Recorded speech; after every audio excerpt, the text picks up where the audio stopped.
Picture a place that officially doesn't exist on any government map, yet everyone knows its name. A patch of Nevada desert so classified that even its airspace carries a death warning.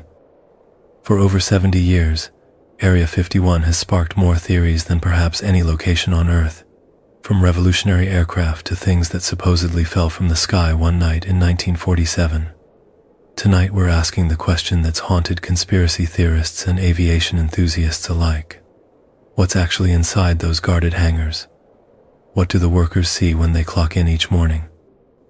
And after decades of denials and gradual admissions, why does the government still guard these particular secrets so carefully?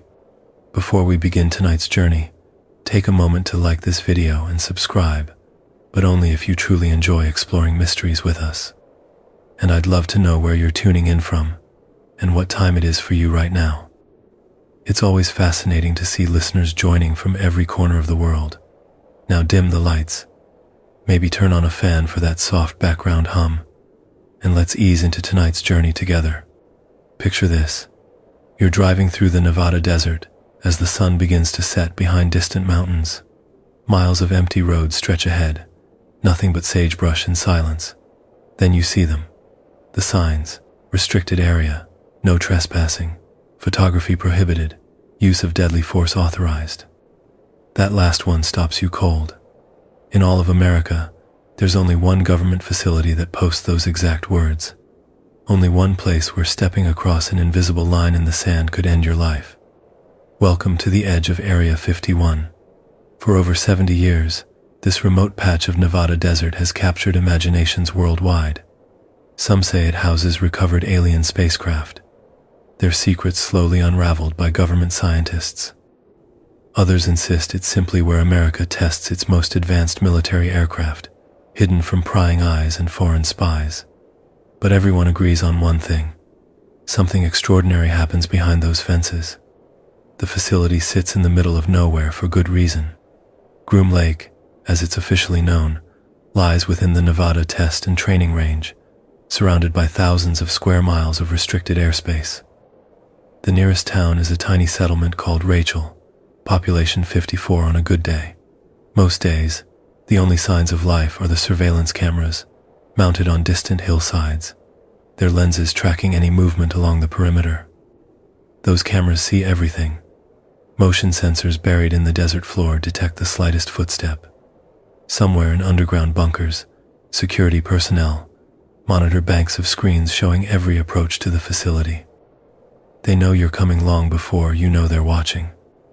The perimeter itself tells a story of obsessive secrecy.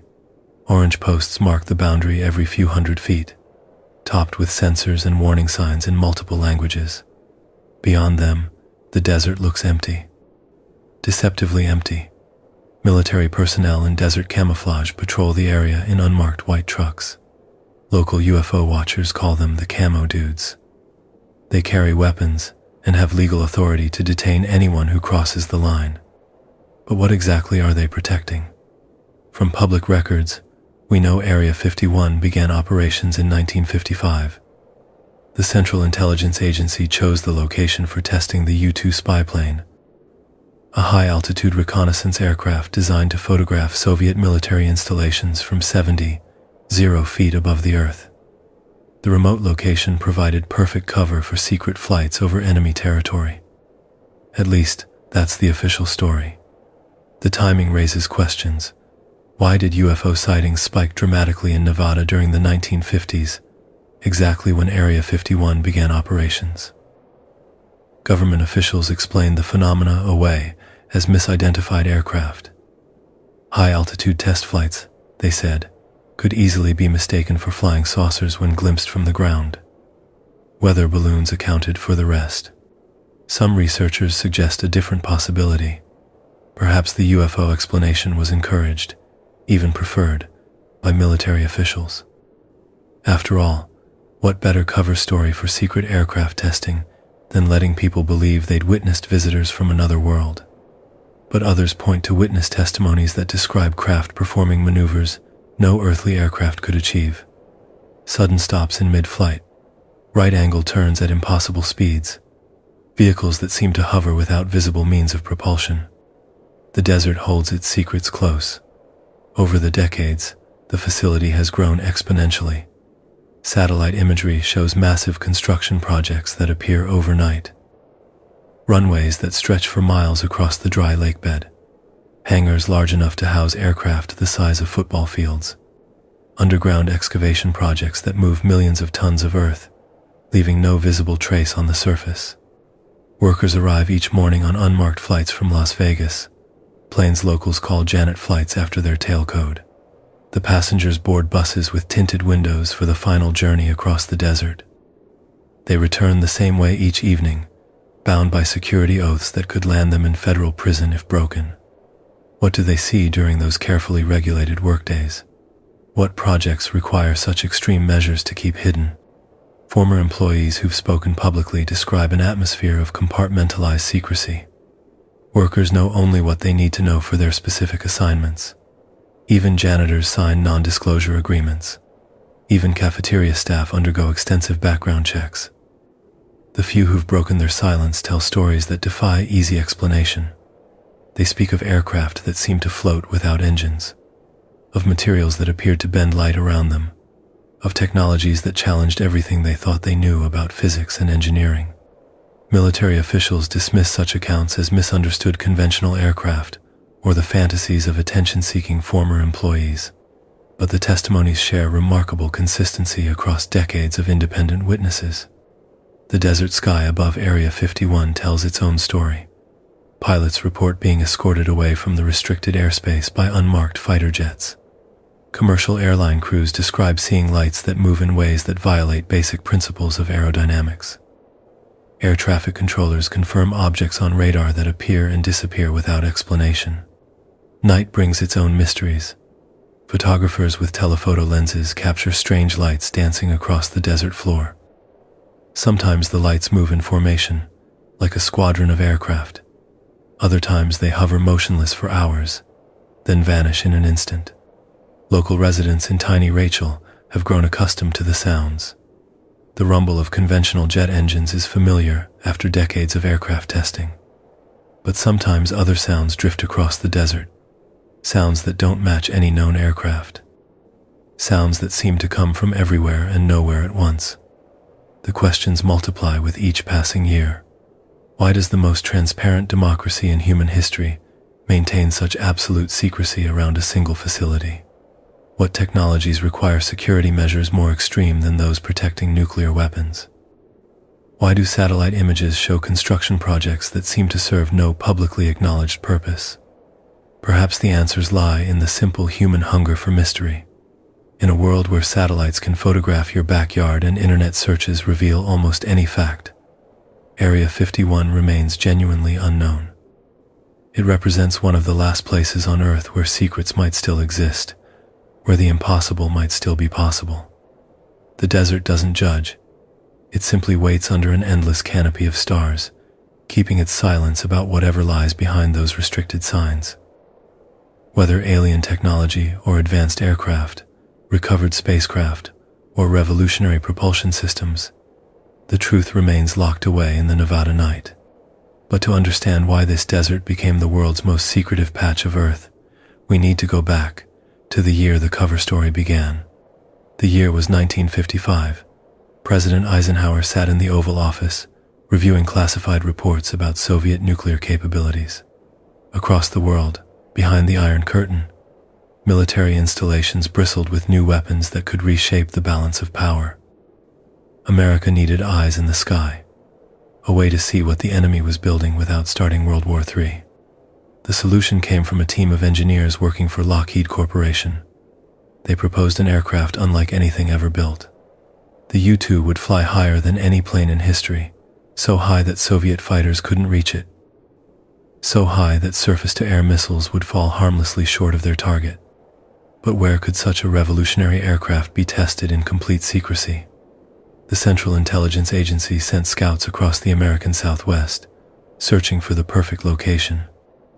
They needed somewhere isolated enough that prying eyes couldn't observe test flights, somewhere flat enough to serve as a runway for experimental aircraft, somewhere already under government control to minimize security risks. They found their answer in a dry lake bed in southern Nevada. Groom Lake had served as a bombing and gunnery range during World War II. The military had built a small airstrip on the lake bed's northeast corner, then largely abandoned the site after the war ended. By the 1950s, nothing remained but a crumbling runway and a few concrete foundations slowly being reclaimed by the desert. CIA officials saw perfection in that desolation. The lake bed stretched for miles in every direction, flat as a billiard table and hard as concrete when dry. Mountains surrounded the site on all sides, creating a natural bowl that would hide aircraft from distant observers. The nearest town lay over 100 miles away. Most importantly, the land already belonged to the Atomic Energy Commission as part of the Nevada test site, where America detonated nuclear weapons in the open air. Construction began immediately under the tightest possible security. Workers were recruited through carefully screened defense contractors. They signed extensive non-disclosure agreements before learning their destination. Even then, they were told only that they would be building facilities for atmospheric research and weather monitoring. The cover story made perfect sense to anyone who asked questions. The Atomic Energy Commission regularly conducted atmospheric studies to track radioactive fallout from nuclear tests. Weather research required isolated locations and specialized equipment. No one would think twice about scientists studying wind patterns and radiation levels in the Nevada desert.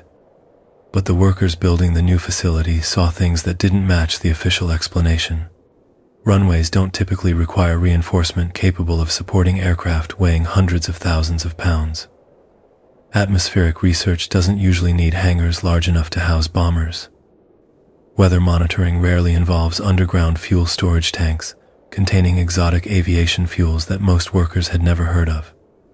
Some construction crews whispered among themselves about the strange requirements. Why did weather research facilities need such extensive security measures?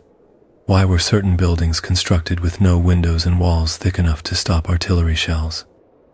Why did the project supervisors carry sidearms and refuse to answer basic questions about the work?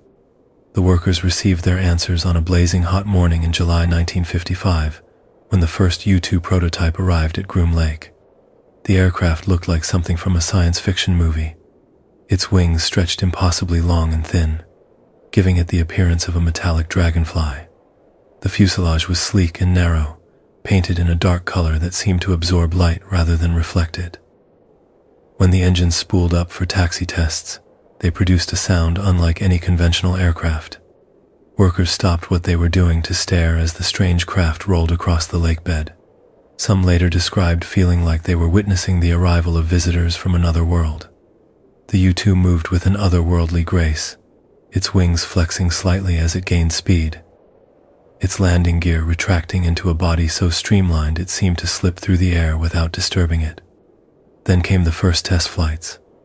The U-2 would disappear into the desert sky, climbing so high it became invisible to the naked eye. Hours later, it would reappear as a tiny speck against the blue, descending silently toward the lake bed like a falling leaf. Workers watched in amazement as pilots reported altitudes that seemed impossible for any aircraft to achieve. But the real magic happened at night. Under cover of darkness, when commercial airline traffic was minimal and civilian observers were asleep, the U-2 conducted its most sensitive test flights.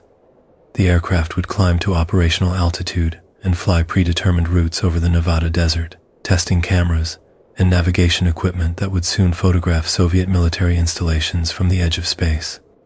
From the ground, these night flights created an unforgettable spectacle.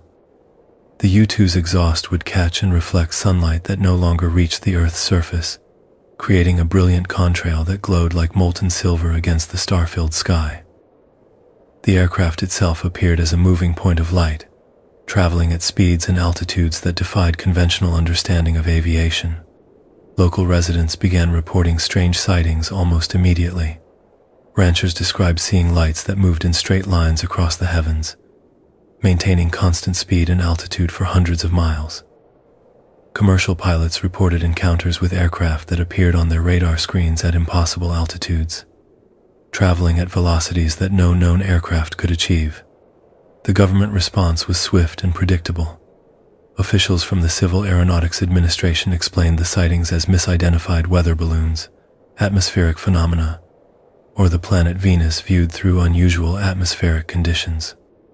When pressed for details, they referred questioners to ongoing atmospheric research programs in the Nevada desert. The explanation satisfied most observers, but some remained skeptical. Weather balloons didn't maintain constant altitude and direction for hours at a time. Atmospheric phenomena didn't appear on multiple radar screens simultaneously. The planet Venus didn't move across the sky at several hundred miles per hour.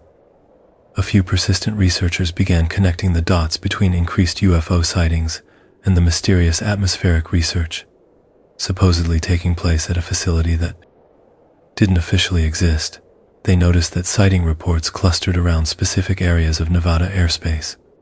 They observed that the timing of unusual aerial phenomena coincided with periods of intensive government testing. But their questions led nowhere.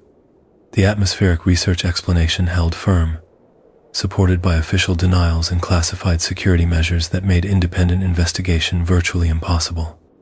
Meanwhile, in the underground bunkers and windowless hangars of Area 51, work continued on projects that would reshape aviation history. The U-2 was just the beginning, engineers whispered. Other aircraft were already on drawing boards, vehicles that would make the U-2 look conventional by comparison. Some say those early whispers spoke of technologies that shouldn't have been possible with 1950s engineering. Others insist the ambitious plans were simply ahead of their time, requiring decades of development before becoming reality. Either way, the pattern was established. In the Nevada desert, under cover of official denials and atmospheric research, the impossible was becoming routine. The 1950s brought something new to the American Southwest. Across Nevada, Arizona, and California, ordinary people began seeing things in the sky that defied explanation. Ranchers reported silvery discs hovering over their cattle. Commercial pilots described objects that appeared on radar but vanished when approached. Military personnel witnessed craft performing maneuvers that violated every known law of physics. The sightings followed a curious pattern.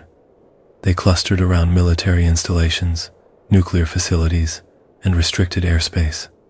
Most frequently, they occurred near a remote corner of Nevada where the government conducted atmospheric research and weapons testing. Project Blue Book, the Air Force's official UFO investigation program, received hundreds of reports from the region during this period. The investigators had standard explanations ready. Weather balloons accounted for most daylight sightings. Temperature inversions explained radar anomalies. The planet Venus, viewed through atmospheric distortion, could appear to move erratically across the night sky. But some cases refused to fit the standard categories. On a clear evening in 1956, air traffic controllers at Las Vegas Municipal Airport tracked an object traveling at impossible speed across restricted airspace north of the city. The target appeared on multiple radar screens simultaneously, maintaining an altitude of 70,000 feet while moving at velocities approaching 1,500 miles per hour. No known aircraft could achieve such performance. When controllers radioed nearby military installations for explanation, they received careful non-responses. The object was probably atmospheric interference, officials suggested. Radar equipment sometimes malfunctioned in the desert environment. Weather conditions could create false targets that appeared solid and fast-moving. Similar incidents occurred with increasing frequency throughout the decade. Commercial airline crews reported near misses with aircraft that appeared and disappeared without warning. Military pilots described being buzzed by objects that outmaneuvered their fastest interceptors. Civilians with cameras captured photographs of metallic discs and cigar-shaped vehicles that bore no resemblance to conventional aircraft. The government's response remained consistent. Project Blue Book investigators would arrive within days of each significant sighting, interview witnesses, and file reports that invariably concluded the incident involved misidentified conventional phenomena. Weather balloons, experimental aircraft, optical illusions, and atmospheric conditions explained away even the most extraordinary accounts. But some researchers noticed disturbing inconsistencies in the official explanations. Weather balloons didn't appear on radar as solid metallic objects. Experimental aircraft didn't hover motionless for hours before accelerating to supersonic speeds in seconds. Optical illusions didn't leave physical traces on the ground or affect automobile engines and radio equipment. More troubling still, the sightings seemed to correlate with periods of intensive activity at facilities that didn't officially exist. Witnesses reported increased UFO activity following nuclear tests at the Nevada test site. Strange lights appeared in the sky during the same weeks that unmarked aircraft were photographed landing at remote airstrips in the desert. A few persistent investigators began developing theories that contradicted official explanations. Perhaps the government was testing aircraft so advanced that their capabilities resembled alien technology. Perhaps officials encouraged UFO speculation to hide the true nature of black projects conducted in absolute secrecy. Or perhaps something far more extraordinary was taking place in the Nevada desert. Dr. James McDonald, an atmospheric physicist at the University of Arizona, spent years investigating UFO reports from the Southwest. He interviewed hundreds of witnesses, analyzed radar data, and studied photographic evidence with scientific rigor. His conclusions challenged everything the government claimed about unidentified flying objects. McDonald found that the most credible sightings involved multiple independent witnesses, radar confirmation, and physical evidence that couldn't be explained by conventional phenomena. The objects displayed flight characteristics that exceeded any known technology. They accelerated without apparent propulsion systems, made right-angle turns at tremendous speeds, and demonstrated capabilities that defied understanding of aerodynamics and physics. According to McDonald's research, many witnesses were highly trained observers, commercial and military pilots, air traffic controllers, radar operators, and other aviation professionals reported encounters that couldn't be dismissed as misidentification or optical illusion. These witnesses understood aircraft performance characteristics better than almost anyone. Yet they described seeing vehicles that operated beyond the boundaries of known technology. The timing troubled McDonald most of all. UFO sightings in Nevada had increased dramatically, beginning in the mid-1950s. Exactly when the government began conducting its most sensitive aircraft testing programs. The correlation suggested either remarkable coincidence or something more sinister. Government officials insisted the correlation was indeed coincidental. High-altitude test flights of experimental aircraft could easily be mistaken for UFOs when viewed from the ground, they explained. The unusual appearance and performance of vehicles like the U-2 reconnaissance plane naturally generated reports of unidentified flying objects from confused observers. But McDonald's analysis revealed problems with this explanation. The U-2, while revolutionary, couldn't account for reports of objects that hovered motionless, accelerated instantaneously, or performed impossible maneuvers. No conventional aircraft, regardless of how advanced, could explain sightings of vehicles that seemed to ignore gravity and inertia. Some witnesses reported details that seemed to support the experimental aircraft theory. They described seeing objects that appeared metallic and artificial, rather than otherworldly.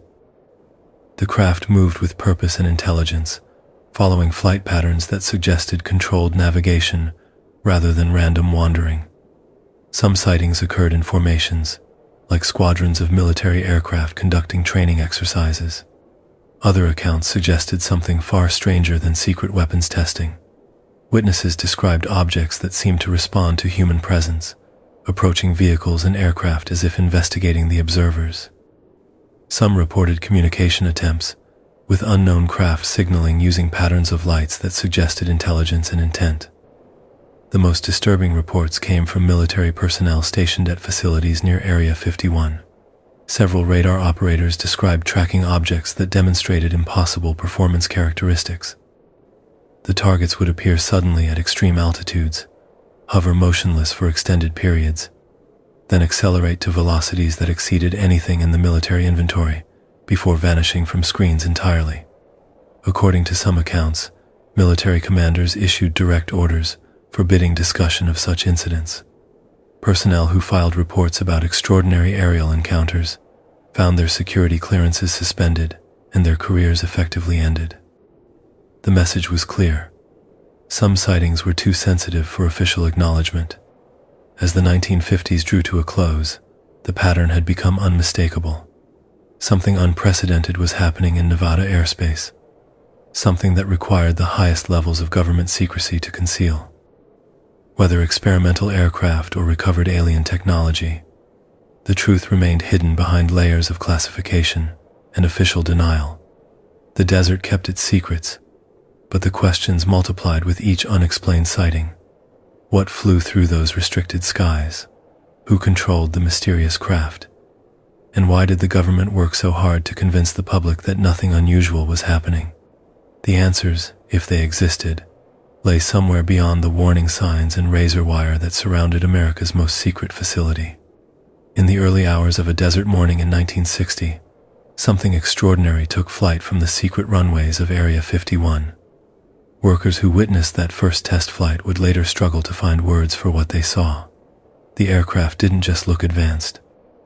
It looked impossible. Project Oxcart represented the next evolution in reconnaissance technology, a follow-up to the U-2 program that would make its predecessor seem quaint by comparison. Where the U-2 flew high, the new aircraft would fly higher.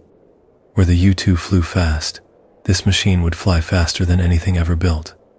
But the specifications alone couldn't capture the otherworldly nature of what emerged from those desert hangars. The A-12, as engineers designated the new aircraft, resembled nothing in aviation history. Its fuselage stretched over 100 feet in length, but appeared impossibly narrow, like a metallic needle designed to slip through the atmosphere without resistance. The wings swept back at such acute angles, they seemed more like fins on some deep-sea creature than aircraft control surfaces. Most striking of all was the aircraft's surface. Instead of conventional aluminum construction, the A-12 incorporated materials that seemed to bend light around them. In certain illumination, the craft appeared almost translucent, its edges blurring into the desert air. Workers described seeing sunlight pass through sections of the aircraft that should have been solid metal. The propulsion system defied easy categorization. Twin engines produced thrust levels that existing technology shouldn't have been able to achieve. The exhaust plumes glowed with colors that didn't match any known fuel combustion. When the engines reached full power, they generated a sound that penetrated not just the ears, but seemed to resonate in the chest cavity of anyone within miles of the aircraft. Test flights began under the strictest possible security measures. The A-12 flew only at night, when commercial airline traffic was minimal, and civilian observers were least likely to witness its passage. Even then, the aircraft climbed so quickly to operational altitude that ground-based witnesses caught only brief glimpses of its departure and return. From the perspective of workers at Area 51, those night flights created an almost supernatural spectacle. The A-12 would taxi to the end of the runway in near silence, its engines producing barely a whisper of sound. Then, without warning, the pilot would advance the throttles to full power. The transformation was instantaneous and shocking. The aircraft would leap forward with acceleration that seemed to violate basic physics, covering the length of the runway in seconds rather than minutes. As it lifted off, the A-12 would climb at angles that conventional aircraft couldn't maintain without stalling, disappearing into the night sky like an arrow shot toward the stars. Hours later, witnesses would spot its return as a distant point of light descending from altitudes that radar couldn't accurately measure. The aircraft would materialize out of the darkness, approaching the runway with an eerily silent glide that made it seem more like a falling meteor than a controlled vehicle. Some workers reported that the A-12 appeared to change shape during flight. The aircraft's profile looked different at various stages of its mission, as if internal systems were physically reconfiguring the vehicle's structure to optimize performance for different flight regimes. Others described seeing the craft's surface ripple and flow like liquid metal, adjusting its aerodynamic properties in real time. The pilots selected for Oxcart testing were among the most experienced in military aviation, yet many struggled to adapt to the A-12's capabilities. The aircraft responded to control inputs in ways that defied conventional training. It could perform maneuvers that should have been impossible at its operating speeds and altitudes. Some pilots reported feeling like they were flying a machine that anticipated their intentions before they fully formed them in their minds. According to some accounts, the learning curve proved too steep for several test pilots. A few requested transfers to conventional aircraft programs, claiming the A-12 made them question their understanding of basic aerodynamics. Others spoke privately of experiencing disorientation and vertigo that persisted long after landing, as if their inner ears couldn't process the unconventional forces generated during flight.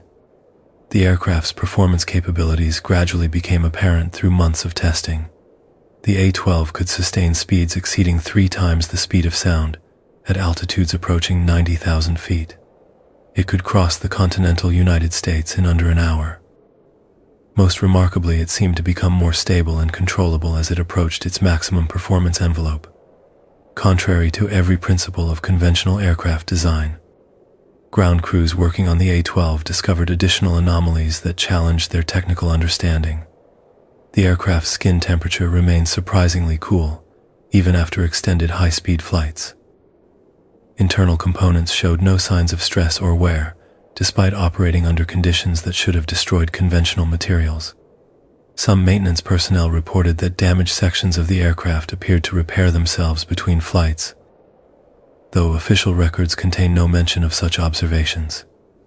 The fuel requirements alone suggested technology beyond current understanding. The A-12 consumed specialized petroleum products that required exotic additives and processing techniques. The fuel itself glowed with a faint luminescence and had to be stored in specially lined tanks to prevent contamination.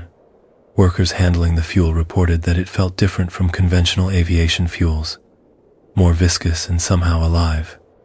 Security measures surrounding Oxcart exceeded even those of nuclear weapons programs. Workers underwent psychological evaluation in addition to standard background checks. The facility implemented compartmentalized access controls that prevented most personnel from seeing the complete aircraft. Even maintenance crews worked on isolated sections, never gaining a full understanding of the vehicle's total configuration. Some former workers later claimed that Oxcart served as cover for even more extraordinary programs. According to these accounts, the A-12 was indeed revolutionary, but it represented only the publicly acknowledgeable portion of research conducted at Area 51. The real breakthroughs, they suggested, involved technologies that couldn't be explained by conventional engineering. Others insisted that the A-12 itself incorporated principles and materials that shouldn't have been possible with 1960s technology. They pointed to performance capabilities that exceeded anything achieved by subsequent aircraft, despite decades of additional development. How could a vehicle designed in the early 60s remain unmatched by modern engineering? The questions multiplied with each successful test flight. Where had the breakthrough technologies originated? Why did the aircraft's capabilities seem to surpass the theoretical limits of its era? And what other projects were hidden beneath the cover of atmospheric research in the Nevada desert? As Oxcart testing continued through the mid-1960s, one thing became clear. Whatever flew from those secret runways represented a quantum leap beyond conventional technology. Whether achieved through revolutionary engineering or more exotic means, the A-12 proved that the impossible had become routine in the restricted airspace above Area 51. The phone call came late on a November evening in 1989. George Knapp, an investigative reporter for Las Vegas television station KLAS, listened as a nervous voice on the other end claimed to have worked at a facility south of Area 51. The caller said he had information about recovered alien spacecraft being reverse engineered by the United States government. Knapp had heard similar claims before. In his years covering Nevada politics and military affairs, countless individuals had contacted him with stories of UFO encounters and government conspiracies. Most proved to be hoaxes, delusions, or attention-seeking fabrications, but something about this particular caller seemed different. The man identified himself as Bob Lazar. He spoke with technical precision about propulsion systems and metallurgy, using scientific terminology that suggested genuine engineering background. More importantly, he provided specific details about locations, personnel, and procedures that could be independently verified. He wasn't spinning vague tales of alien abduction. He was describing a workplace. Lazar agreed to meet Knapp at a remote location in the desert, away from potential surveillance. When the reporter arrived at the designated spot, he found a soft-spoken man in his 30s who looked more like a college physics professor than a UFO conspiracy theorist. Lazar carried himself with the quiet confidence of someone accustomed to working with complex technology. The story Lazar told that night would transform Area 51 from a military secret into a global phenomenon. According to Lazar's account, he had been recruited in late 1988 to work at a facility called S4, located approximately 15 miles south of the main Area 51 complex. His job, he claimed, was to reverse engineer propulsion systems recovered from extraterrestrial spacecraft. The technology he described defied every principle of conventional physics. Lazar spoke of 9 disc-shaped vehicles stored in underground hangars carved into the mountainside. Each craft measured approximately 30 to 40 feet in diameter, with smooth, seamless hulls that appeared to be formed from a single piece of unknown material. The vehicles had no visible engines, exhaust ports, or conventional propulsion systems, yet they were capable of maneuvers that seemed to ignore gravity and inertia. The power source, according to Lazar, involved an element he designated as element 115. This material, which didn't exist on the periodic table of known elements, supposedly generated its own gravitational field when subjected to specific bombardment techniques. By amplifying and directing this field, the craft could essentially fall toward any point in space, achieving propulsion without conventional thrust. Lazar described the interior of the vehicles as surprisingly simple. Control surfaces consisted of smooth panels that responded to hand placement rather than mechanical manipulation.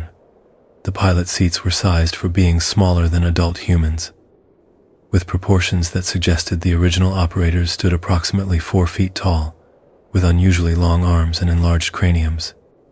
Most disturbing to Lazar was the briefing material he claimed to have read during his orientation. According to these documents, the craft had been recovered over several decades from various crash sites, primarily in the southwestern United States. The briefings described ongoing efforts to understand and duplicate the alien technology, with mixed results spanning more than 30 years of research.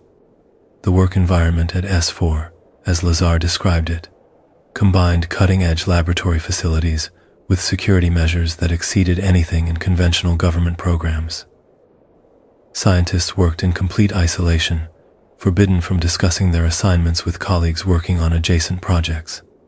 Each researcher focused on a single component or system, preventing anyone from gaining complete understanding of the overall technology. Lazar claimed that his specific assignment involved analyzing the propulsion system of one particular craft. The technology operated on principles that contradicted established physics, requiring him to abandon conventional engineering approaches and develop entirely new theoretical frameworks.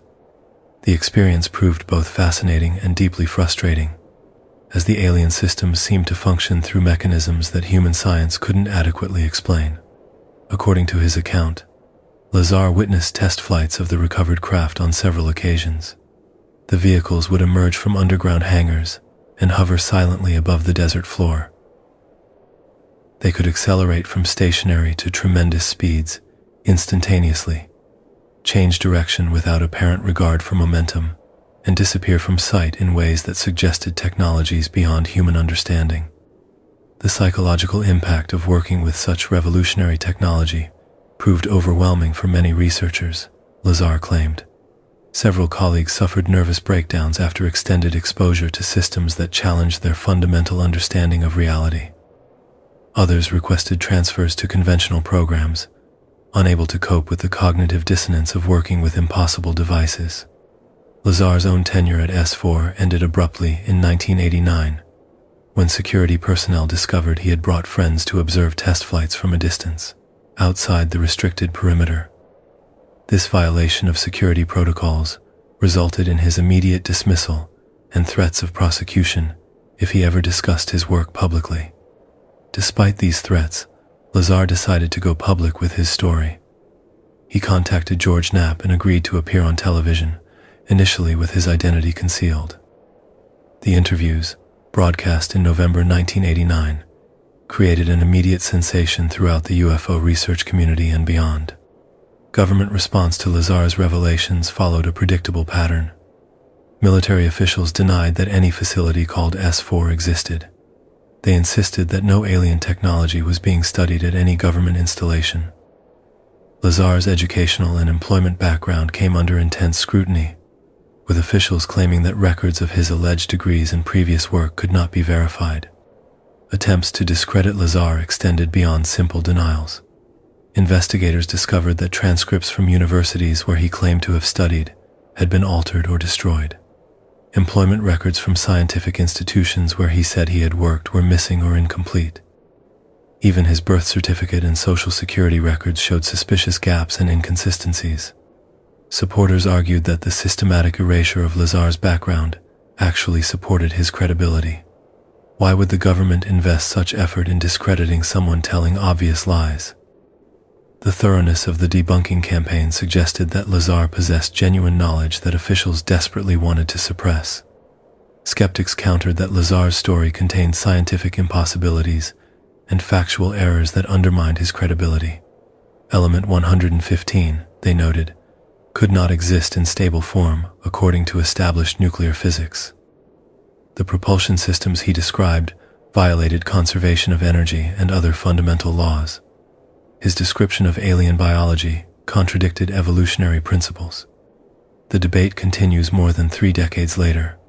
Lazar's revelations transformed Area 51 from a classified military facility into a global symbol of government secrecy and potential alien contact. Whether his account represents suppressed truth or elaborate fiction, it forever changed how the world views that remote patch of Nevada desert. The questions he raised echo still across the restricted airspace above Groom Lake. From 60 miles above the Earth, satellites capture images that tell stories no human eye was meant to see. In the age of commercial space photography and internet mapping services, even the most classified facilities cannot completely hide from overhead observation. Area 51, despite its legendary secrecy, reveals tantalizing clues about its true nature to anyone patient enough to study the evidence captured from space. The facility sprawls across the desert floor like a small city, its geometric patterns standing out starkly against the natural chaos of the Nevada landscape. What began as a simple airstrip and a few temporary buildings in 1955 has evolved into a complex that rivals major international airports in size and sophistication.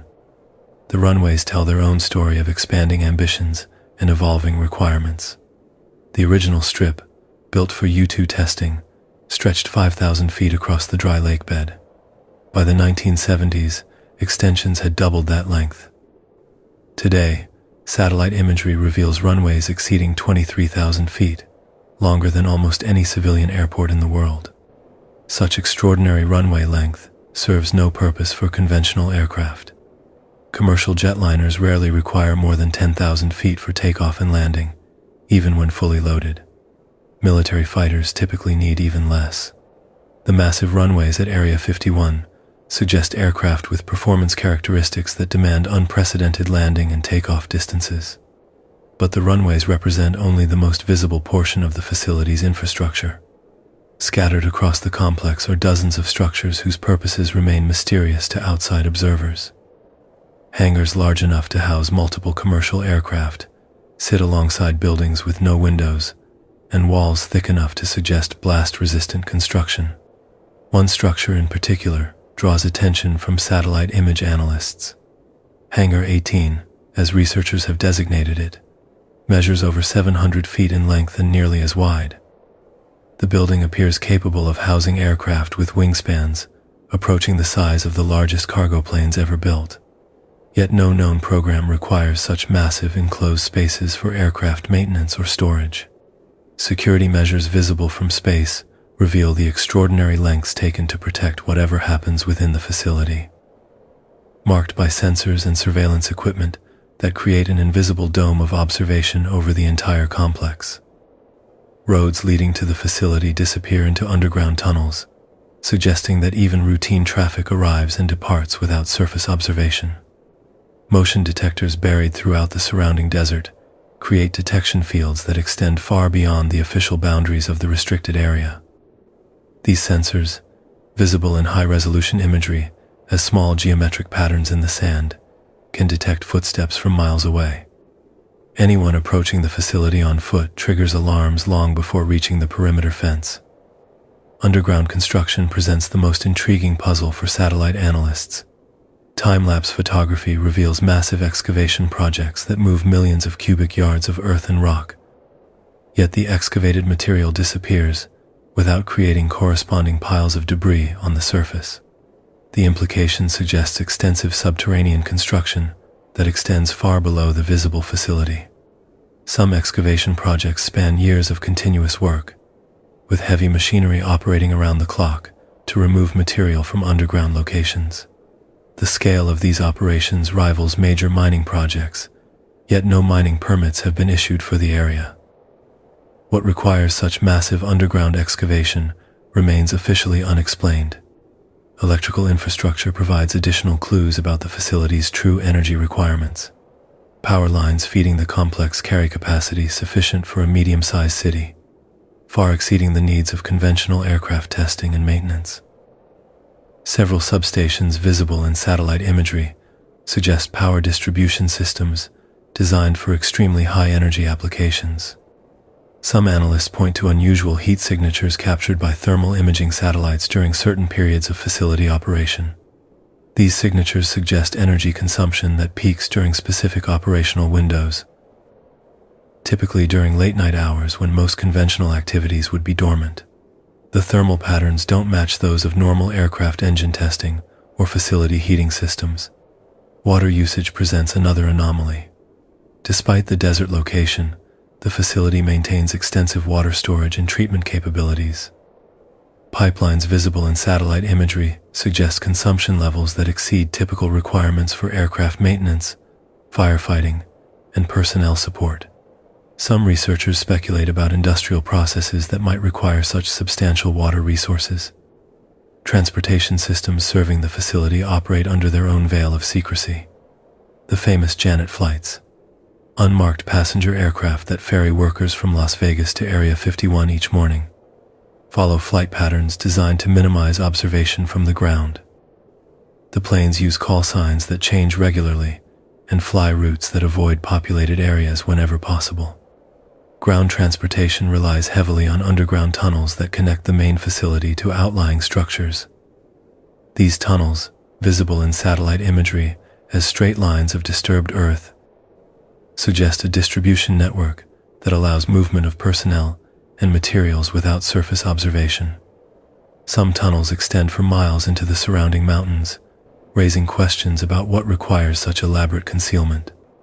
Storage facilities scattered throughout the complex present their own mysteries. Some buildings appear designed for housing large objects, with doors wide enough for aircraft or vehicles of substantial size. Others seem configured for material storage, with loading docks and transportation infrastructure that suggest frequent shipments of unknown cargo.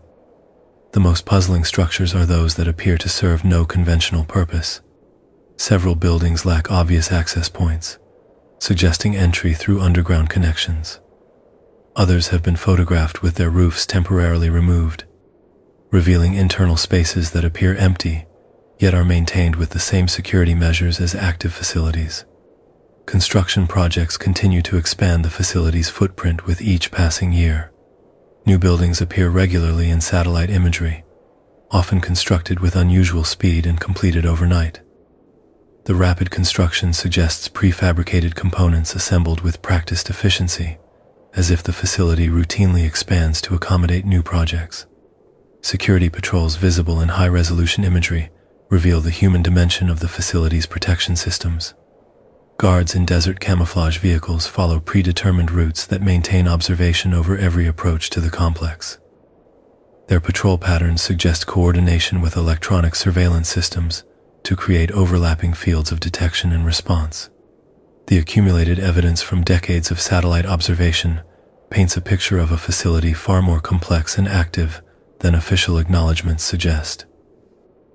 Whether housing advanced aircraft development, exotic research programs, or something beyond conventional understanding, Area 51 clearly serves purposes that require unprecedented levels of secrecy and security.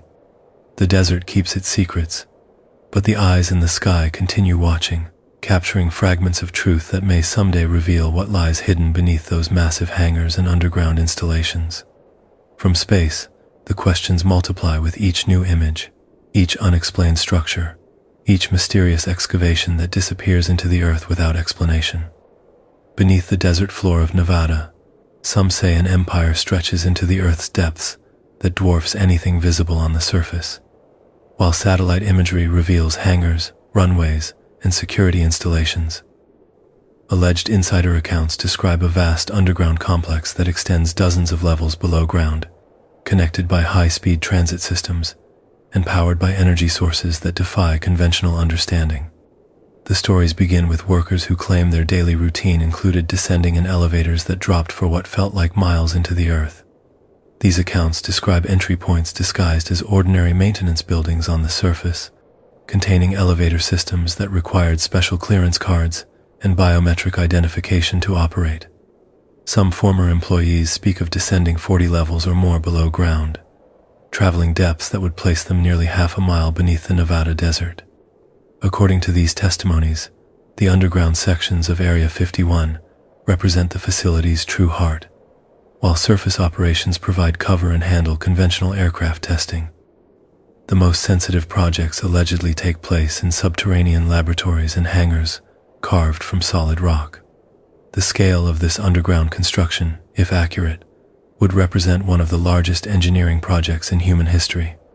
The logistics of such construction present staggering challenges that raise questions about when and how such facilities could have been built. Moving millions of tons of rock and earth would require years of continuous excavation, yet satellite imagery shows no corresponding accumulation of debris on the surface. Some researchers suggest the material was transported through underground tunnel networks to disposal sites hundreds of miles away.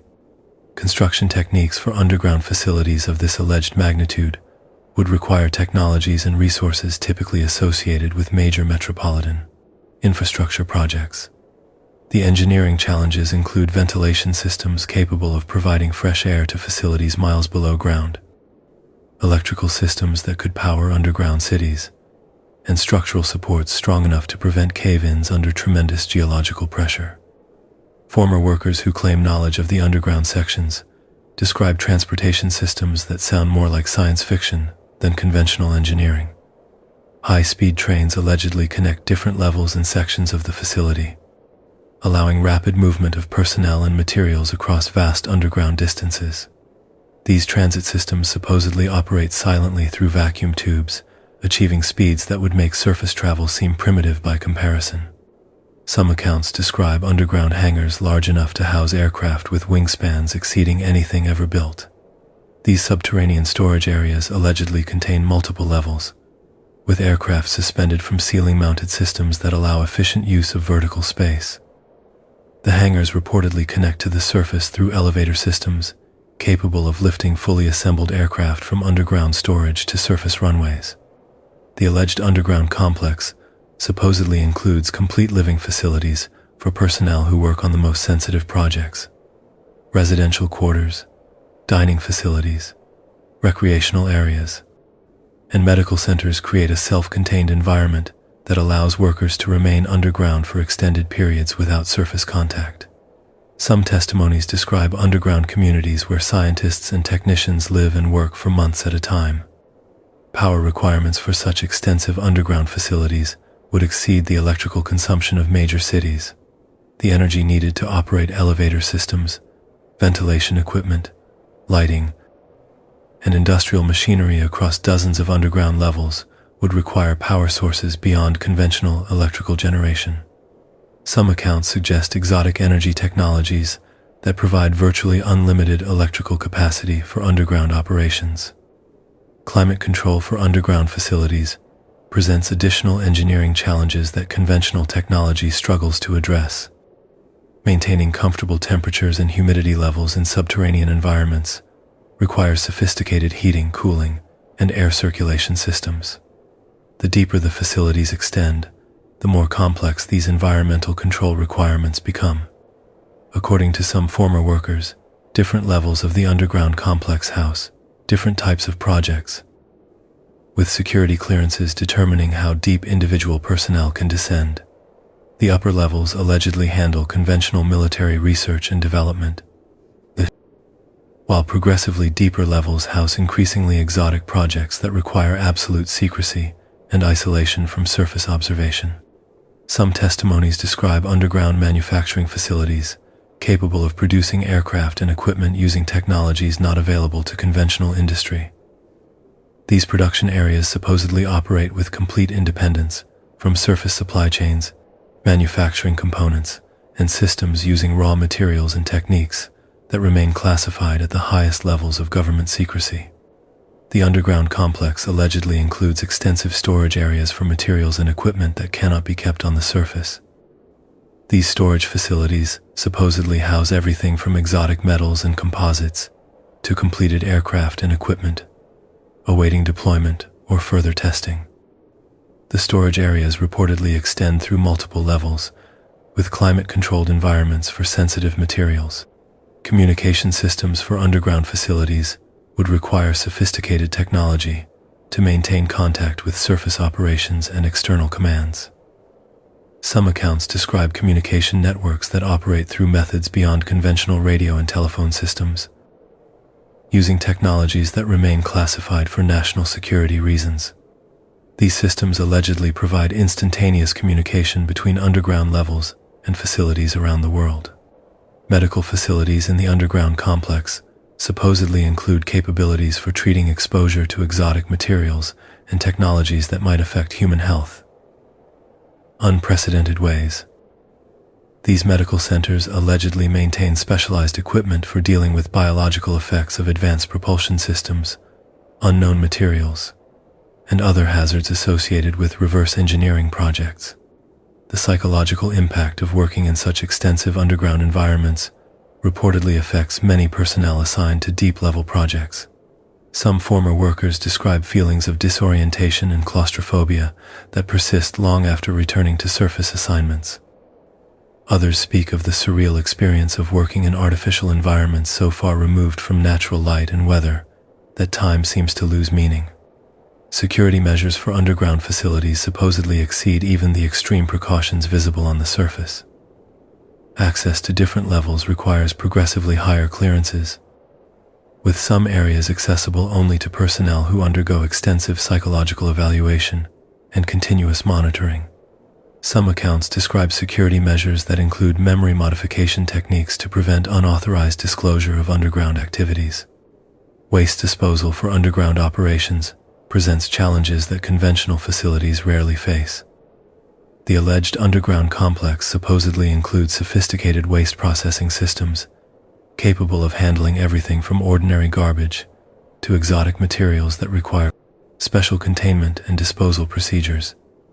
Some accounts suggest waste transportation systems that move materials to disposal sites far from the Nevada facility. The accumulated testimonies about underground facilities at Area 51 paint a picture of a shadow world existing beneath the desert floor, hidden from satellite observation and surface investigation. Whether these accounts represent suppressed truth or elaborate fantasy, they suggest possibilities that challenge conventional understanding of what might be possible in the depths beneath America's most secret facility. In the darkness below ground, some say, the impossible becomes routine.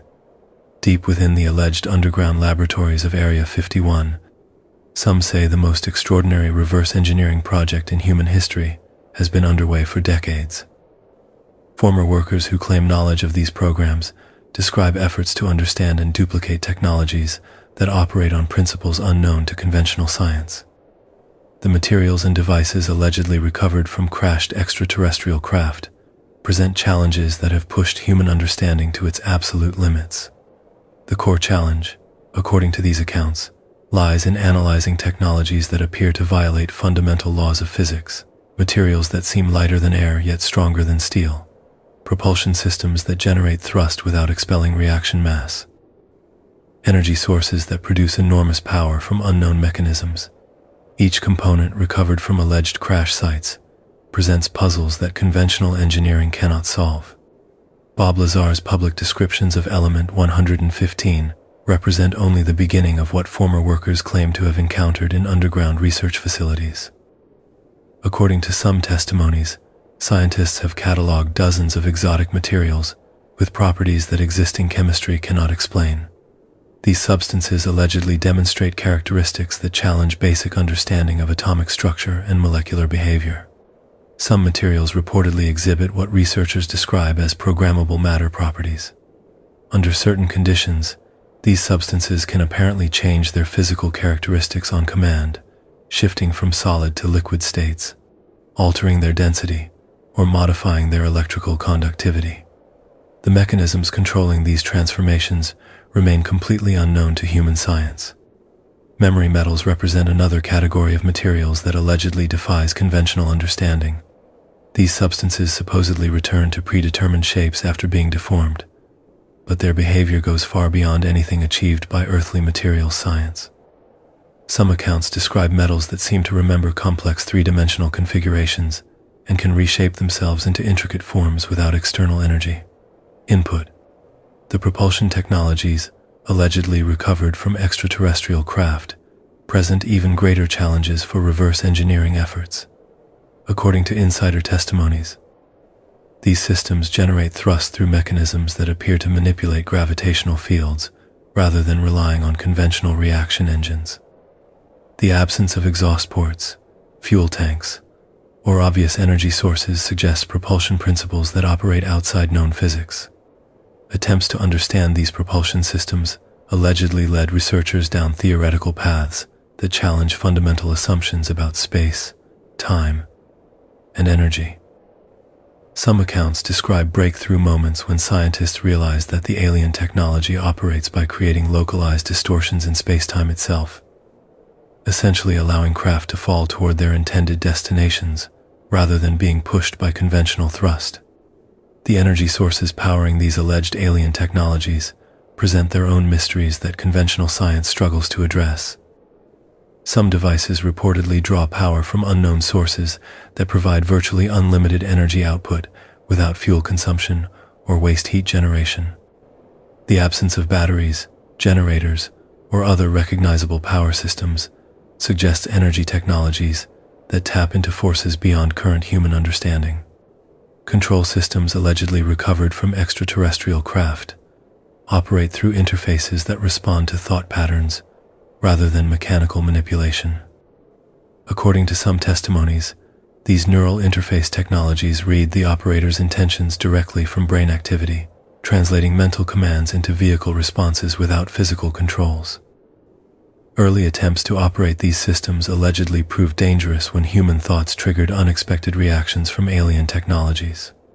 The manufacturing techniques used to create alien technologies reportedly surpass anything achievable through earthly industrial processes. Some materials appear to be grown rather than assembled, with molecular structures that suggest biological manufacturing methods. Others seem to be formed through processes that manipulate matter at the atomic level, creating seamless constructions that show no evidence of joints, welds, or assembly points. Failed attempts to duplicate alien technologies allegedly resulted in numerous accidents and setbacks that demonstrate the dangers of working with incompletely understood systems. Some accounts describe explosions when researchers attempted to disassemble alien power sources. Others tell of personnel injuries when exotic materials exhibited unexpected behaviors during testing. These incidents supposedly led to increasingly strict safety protocols for reverse engineering programs. Breakthrough moments in understanding alien technologies allegedly came through intuitive leaps rather than systematic analysis. Some researchers reportedly achieved insights by abandoning conventional scientific approaches and allowing themselves to think in completely new ways about the nature of reality. These breakthroughs supposedly led to prototype devices that demonstrated capabilities approaching those of the original alien technologies. The psychological impact of working with technologies that challenge fundamental understanding of reality allegedly affects researchers in profound ways. Some former workers describe experiencing existential crises when confronted with evidence that human science represents only a fraction of what might be possible. Others speak of the isolation that comes from possessing knowledge that cannot be shared with colleagues or family members. Partial successes in reverse engineering efforts allegedly produce technologies that find their way into conventional military and civilian applications after decades of development. Some researchers suggest that breakthrough advances in materials science, computing, and aerospace engineering actually originated from studying recovered alien technologies. The time lag between initial discovery and practical application supposedly allows these innovations to appear as natural progressions of human development. The manufacturing challenges of duplicating alien technologies allegedly require the development of entirely new industrial processes and equipment. Some accounts describe specialized fabrication facilities that operate under conditions impossible to achieve through conventional manufacturing. These facilities supposedly produce small quantities of exotic materials and components that approximate the properties of alien technologies. Quality control for reverse-engineered alien technologies presents unique challenges when the underlying principles remain incompletely understood. Some devices reportedly work perfectly for extended periods before failing in ways that conventional diagnostics cannot predict or prevent. The absence of design specifications or operating manuals makes maintenance and repair of alien-derived technologies nearly impossible. Storage and handling of alien technologies allegedly require specialized protocols to prevent accidental activation or degradation of unknown materials. Some substances reportedly interact with each other in dangerous ways when stored improperly.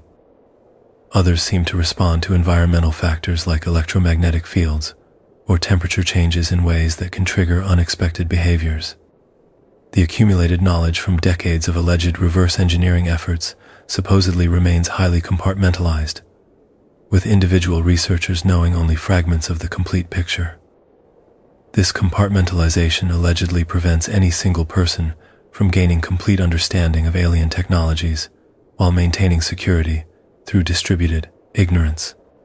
According to some accounts, the most significant discoveries remain locked away in the deepest levels of underground facilities, too revolutionary and dangerous for implementation with current human understanding. These technologies supposedly await future breakthroughs in human science before they can be safely integrated into earthly applications. In the sterile laboratories beneath the Nevada desert, some say, the impossible slowly yields its secrets to patient human investigation. In the deepest levels of Area 51's alleged underground complex, some say the most disturbing secrets await discovery in climate-controlled storage facilities that house evidence of non-human intelligence. Former workers who claim knowledge of these programs describe biological specimens preserved in ways that challenge conventional understanding of anatomy, physiology, and the very nature of life itself. The preservation protocols allegedly used for these specimens exceed anything found in earthly medical or research facilities. According to some testimonies, the remains are maintained in specialized chambers that create environmental conditions unknown to human science. These storage systems supposedly prevent decomposition through methods that go beyond simple refrigeration or chemical preservation, maintaining biological tissues in states that seem to suspend the normal processes of decay. Multiple witnesses who claim access to these facilities describe seeing preserved beings with physical characteristics that differ dramatically from any known earthly life. The entities allegedly measure approximately 4 feet in height, with disproportionately large craniums that suggest brain capacities exceeding human norms. Their limbs appear elongated and thin, with hands featuring additional digits that end in what some describe as sensory organs rather than conventional fingertips. The skin of these preserved beings reportedly exhibits properties that puzzle medical researchers attempting to analyze the specimens. Some accounts describe tissue that appears almost translucent, revealing internal structures through layers that seem both organic and artificial. The cellular composition allegedly shows characteristics that don't match any known biological classification, suggesting either highly evolved earthly life or organisms that developed under completely different evolutionary pressures. Medical examination of these alleged specimens supposedly requires protocols developed specifically for studying unknown biology.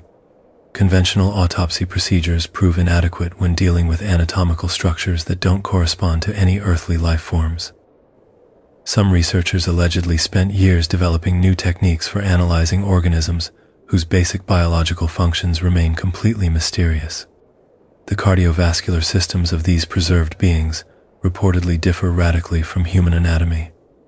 Some accounts describe circulatory networks that don't rely on a centralized heart, but instead use distributed pumping mechanisms throughout the body. The blood itself allegedly exhibits properties that suggest different atmospheric and pressure requirements than those found on Earth. Respiratory systems in these alleged specimens present additional puzzles for medical researchers attempting to understand their biological functions. Some testimonies describe lung structures that appear designed for atmospheric compositions, different from Earth's atmosphere. Others suggest respiratory mechanisms that might extract oxygen from sources beyond conventional air breathing. The nervous systems of these preserved beings allegedly demonstrate complexity that exceeds human brain development. Some accounts describe neural networks that extend throughout the entire body, creating integrated consciousness systems that blur the boundaries between central and peripheral nervous functions. The brain tissue itself supposedly exhibits structures that suggest information processing capabilities far beyond human cognitive limits. Digestive systems in these alleged specimens reportedly show evidence of dietary requirements that differ completely from earthly nutrition needs. Some accounts describe internal organs that appear designed for processing substances unknown to human biology. Others suggest metabolic processes that might derive energy from sources beyond conventional food consumption. The skeletal structures of these preserved beings allegedly demonstrate engineering principles that optimize strength while minimizing weight. Some testimonies describe bone density and composition that provide structural support, despite appearing impossibly delicate. The skeletal proportions supposedly suggest gravitational environments different from Earth's surface conditions. Reproductive systems in these alleged specimens present mysteries that challenge conventional understanding of biological reproduction. Some accounts describe anatomical structures that don't correspond to male or female classifications known in earthly biology. Others suggest reproductive mechanisms that might operate through methods beyond sexual reproduction. The preservation state of these alleged specimens supposedly allows for detailed study of their biological systems, but the analysis reveals more questions than answers. Each discovery about their anatomy raises new puzzles about how such organisms could have evolved and survived. The biological solutions they represent seem to address environmental challenges that don't exist on Earth. Some former workers claim that multiple species of non-human beings have been recovered and preserved in the underground facilities.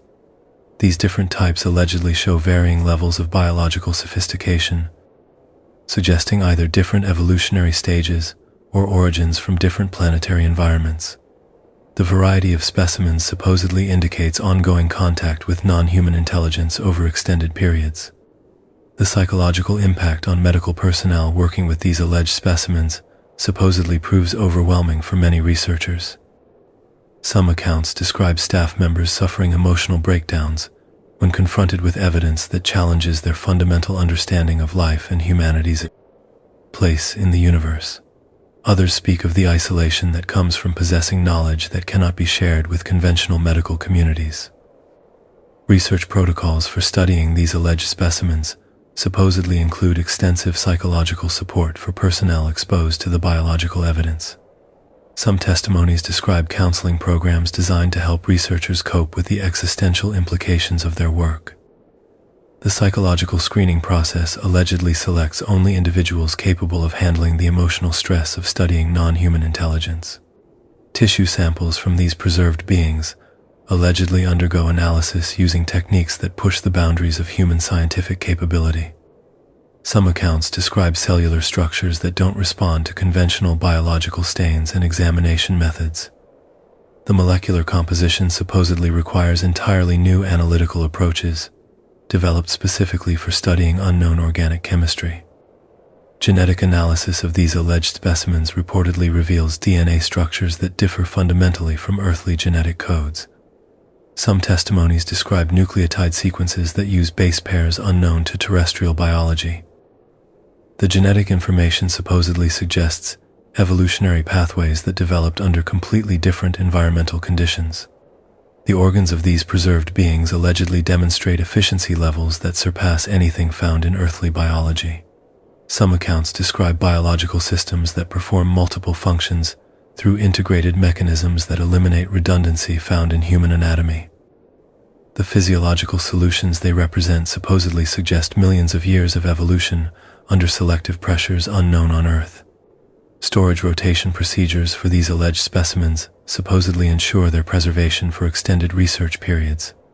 Some testimonies describe preservation techniques that maintain biological tissues in near-perfect condition for decades without degradation. The storage methods allegedly require environmental controls that exceed anything found in conventional medical facilities. Documentation of these alleged specimens supposedly includes detailed photographic and video records that capture every aspect of their anatomy and preservation state. Some accounts describe extensive databases that catalog the biological characteristics of multiple non-human species recovered over several decades. The documentation allegedly provides evidence that would revolutionize human understanding of biology and evolution. Research findings from studying these alleged specimens supposedly remain classified at levels that exceed nuclear weapons secrets. Some testimonies describe discoveries about non-human biology that are considered too sensitive for disclosure, even to conventional scientific communities. The biological evidence allegedly supports conclusions about extraterrestrial intelligence that would fundamentally alter human civilization. In the sterile chambers beneath the Nevada desert, some say, preserved evidence of non-human intelligence awaits discoveries that could reshape humanity's understanding of life itself. Hidden within the classified annexes of Pentagon budget documents, some say, lies evidence of the most expensive secret in American history. Trillions of dollars allegedly flow through accounting systems designed to obscure their true destinations. Funding programs so sensitive that their very existence cannot be acknowledged through conventional government channels. The financial trail, when carefully analyzed, suggests expenditures that dwarf the cost of entire wars. The modern black budget system emerged during the early days of the Cold War, when Congress authorized funding for intelligence operations that required absolute secrecy. What began as modest allocations for espionage and reconnaissance gradually evolved into vast financial networks, capable of moving enormous sums without traditional oversight or accountability. By the 1980s, these hidden funding mechanisms allegedly supported programs that operated beyond public knowledge or congressional review. Special access programs represent the most secretive category of government spending, protected by classification levels that exceed even nuclear weapons security. These programs supposedly receive funding through methods that make traditional budget analysis virtually impossible. Money flows through multiple agencies, contractors, and shell organizations, creating financial mazes that prevent outside investigators from tracking expenditures to their ultimate destinations. According to some estimates, unacknowledged special access programs consume hundreds of billions of dollars annually through budget allocations that appear in public documents as routine military spending or research and development. The actual recipients and purposes of these funds remain hidden behind classification barriers that can be maintained indefinitely without congressional review or public disclosure. Private defense contractors allegedly serve as crucial intermediaries in these hidden funding networks, receiving government payments for programs that official records describe only in the most general terms. Some companies reportedly maintain entire divisions dedicated to projects that cannot be publicly acknowledged, employing thousands of workers on programs that exist in complete secrecy. The aerospace industry, in particular, allegedly benefits from black budget funding streams that support research into technologies decades ahead of anything publicly acknowledged. Some analysts suggest that breakthrough advances in materials science, propulsion systems, and energy generation actually originate from classified programs funded through these hidden channels. Financial investigators who attempt to track black budget expenditures encounter accounting systems designed to prevent exactly such analysis. Government agencies reportedly use budget categories that combine classified spending with conventional programs, making it impossible to determine how much money supports acknowledged versus unacknowledged activities. The commingling of funds creates plausible deniability for extraordinary expenditures.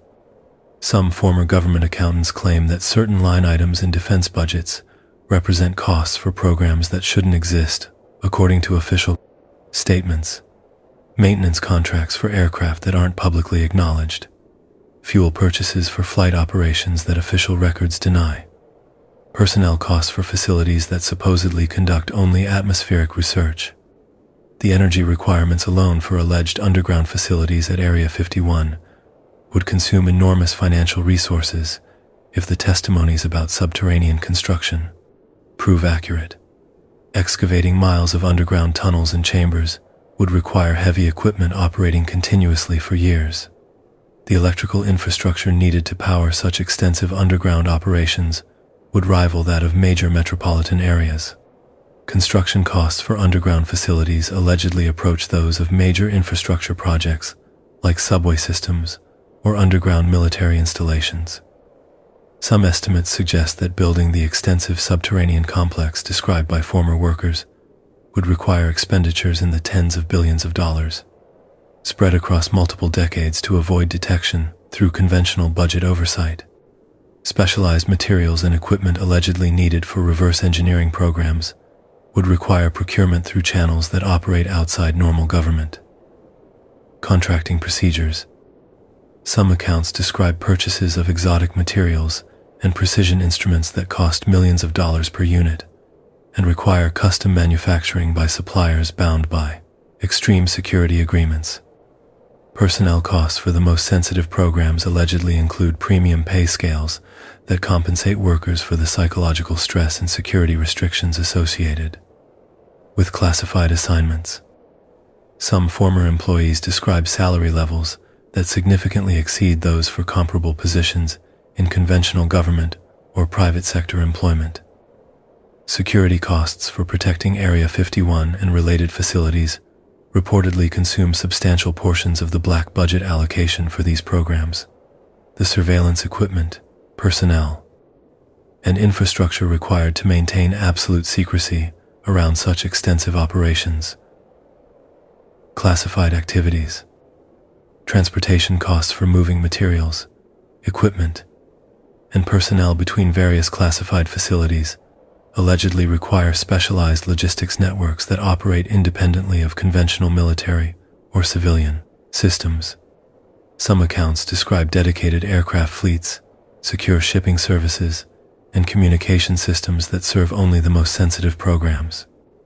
Research and development costs for alleged reverse engineering programs would potentially exceed those of any acknowledged military project. Attempting to understand and duplicate technologies that operate on unknown principles would require enormous investments in specialized equipment, expert personnel, and experimental facilities designed for specific research requirements. Some financial analysts suggest that certain government expenditures show patterns consistent with funding for programs that aren't publicly acknowledged. Defense spending that increases during periods when no new conventional weapon systems are being developed. Research allocations that exceed the requirements of announced scientific programs. Infrastructure investments that don't correspond to any publicly acknowledged facility construction. The economic impact of black budget programs allegedly extends beyond direct government spending to influence private sector development in ways that aren't immediately apparent. Some technologies that eventually reach civilian markets reportedly originated from classified research funded through hidden government programs decades earlier. Foreign intelligence services allegedly attempt to track American black budget spending as a method for identifying classified programs that might threaten their national security. The financial patterns associated with secret weapons, development, or intelligence operations sometimes provide clues about activities that remain officially unacknowledged. Congressional oversight of black budget programs reportedly operates through mechanisms that prevent most elected officials from gaining complete understanding of how these funds are utilized.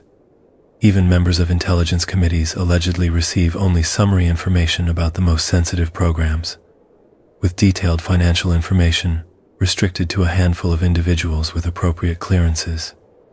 Auditing procedures for black budget programs supposedly use accounting methods that make traditional financial oversight virtually impossible. Some former government auditors describe review processes that focus on procedural compliance rather than substantive evaluation of program effectiveness or cost justification. The accumulated cost of maintaining absolute secrecy around alleged extraterrestrial technology programs would potentially represent the largest government expenditure in American history. If the testimonies about recovered alien craft and reverse engineering efforts prove accurate, the financial investment would exceed the cost of the Manhattan Project, the Apollo program, and the Cold War nuclear arsenal combined. Waste and inefficiency in black budget programs allegedly receive no oversight from conventional government accountability mechanisms.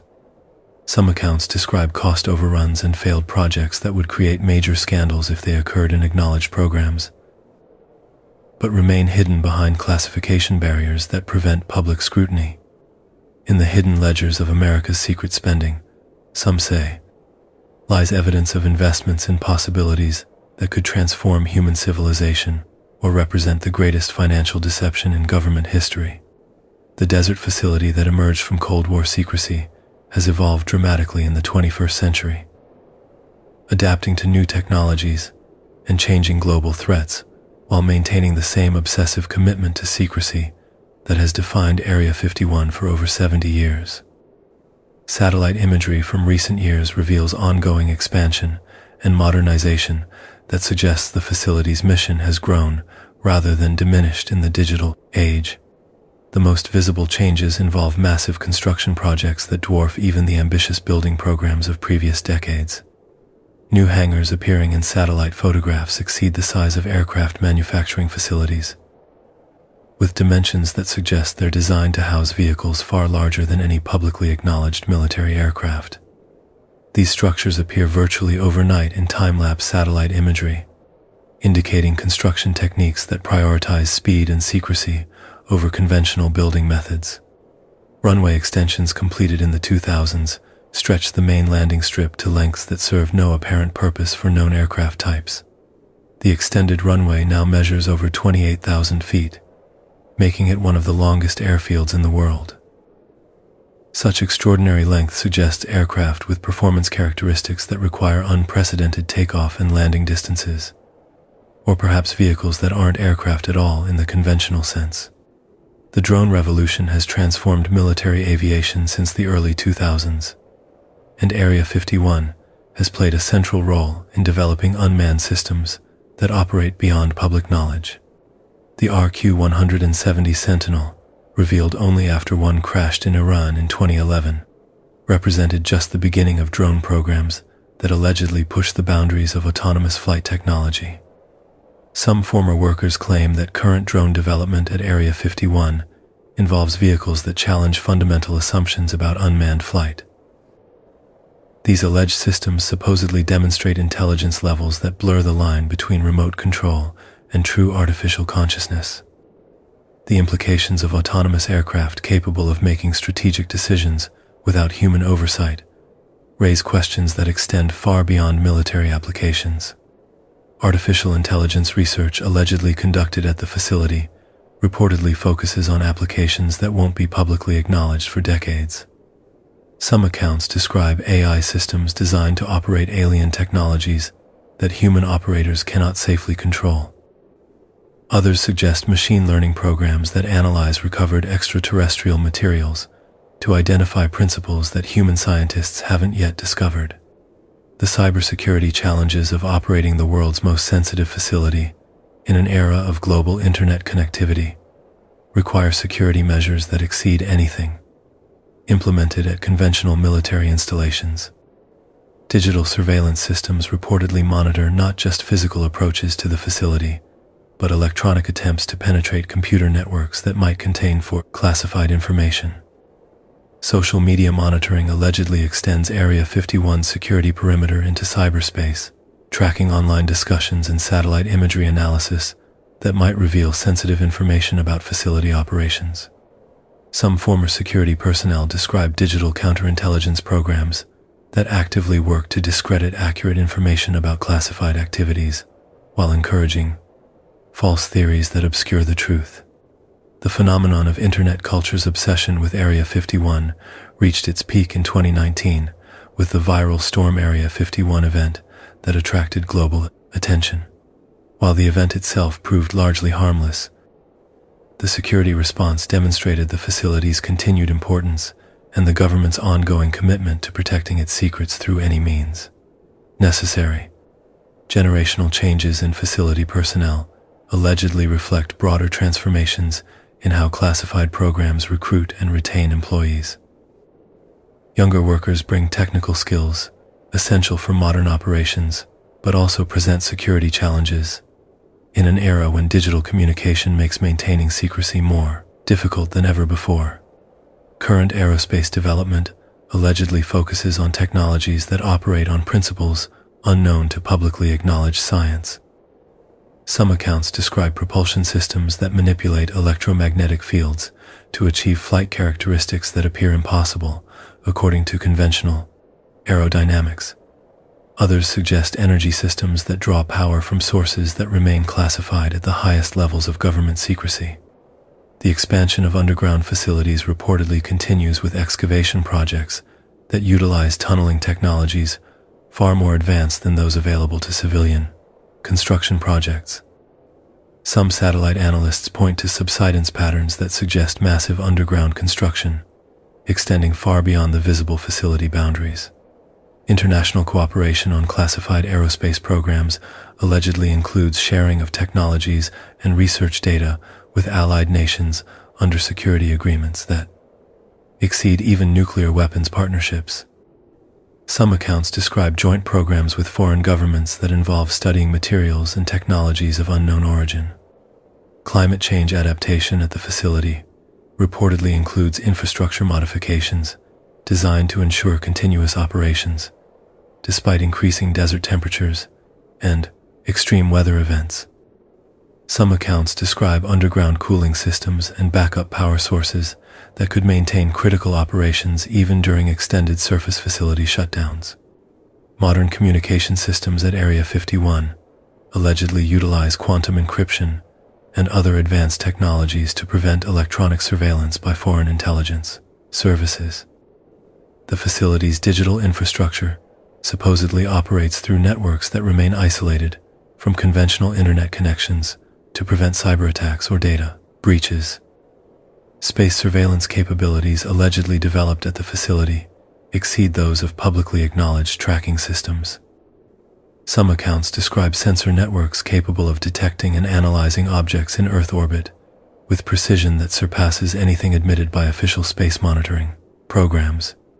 The integration of quantum computing research into facility operations reportedly enables analysis of complex problems that would require decades using conventional computer systems. Some testimonies describe quantum computers designed specifically for modeling alien technologies and their potential applications. Environmental monitoring around the facility allegedly uses sensor networks that can detect minute changes in radiation, atmospheric composition, and electromagnetic activity. These systems supposedly provide early warning of any unusual phenomena that might result from testing exotic technologies or materials. Personnel screening for current operations reportedly includes psychological evaluation techniques that can identify individuals capable of maintaining absolute secrecy despite social media pressures and digital communication temptations. The selection process allegedly favors candidates who demonstrate exceptional compartmentalization abilities. Supply chain security for facility operations reportedly requires procurement methods that obscure the true destinations of specialized materials and equipment.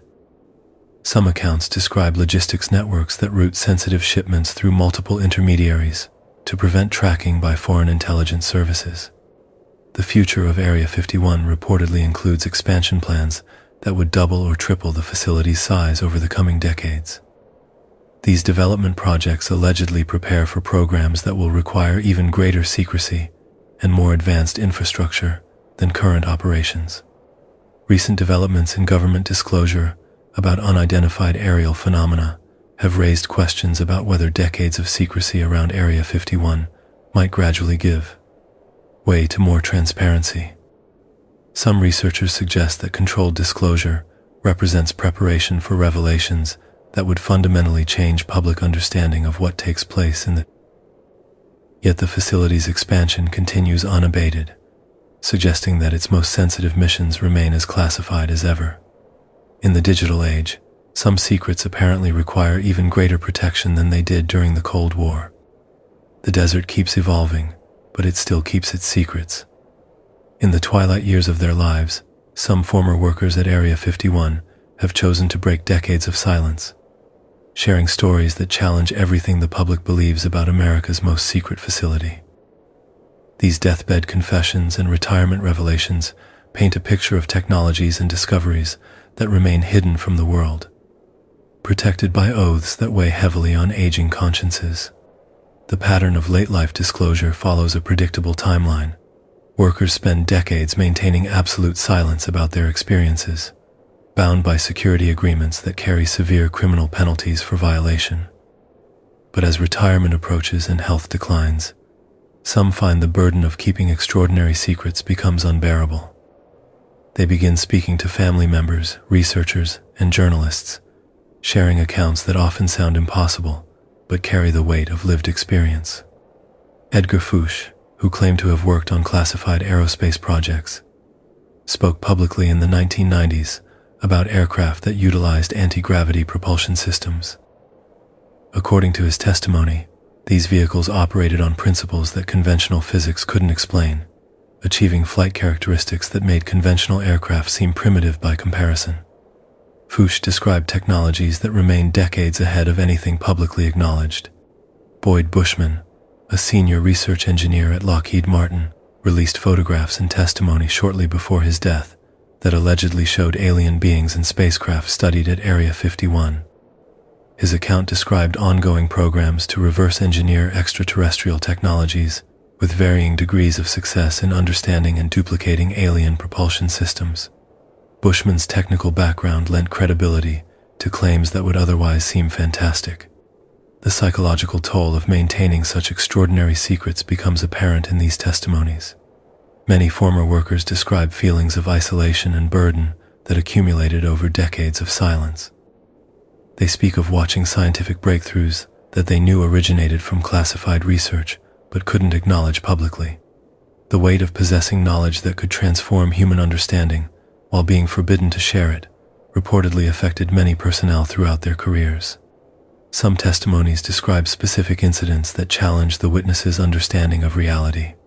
Workers claim to have seen aircraft that defied gravity, materials that exhibited impossible properties, and beings that clearly weren't human.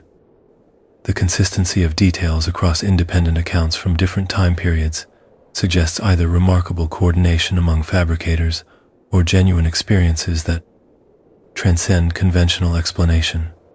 The timing of these revelations often coincides with major life events that provide motivation for breaking long-held silence. Terminal illness diagnoses free some workers from concerns about prosecution or career consequences. Others choose retirement as an opportunity to finally share experiences they've carried alone for decades. A few speak out only after the deaths of colleagues who shared similar experiences, feeling compelled to preserve accounts that might otherwise be lost forever. Family members often serve as the first recipients of these extraordinary confessions.